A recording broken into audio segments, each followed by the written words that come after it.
Hey guys, and welcome back to this channel. In this video, I'll be showing you guys how you can find certain templates on CapCut. So if you have the CapCut template button, select template here and go to the search bar here and type in the template you want. I'm just going to select 2022 recap.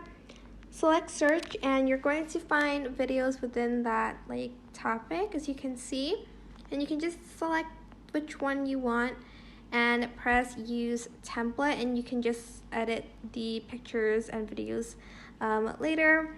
I really like this one because it's very aesthetic.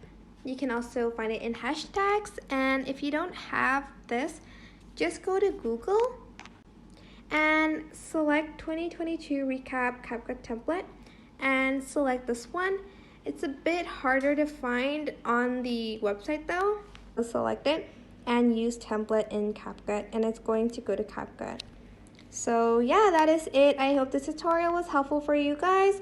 Don't forget to like, comment, share, and also subscribe to this channel if you haven't done that already. If you have any questions, just leave it in the comment section down below and I will try my best to answer them all for you guys.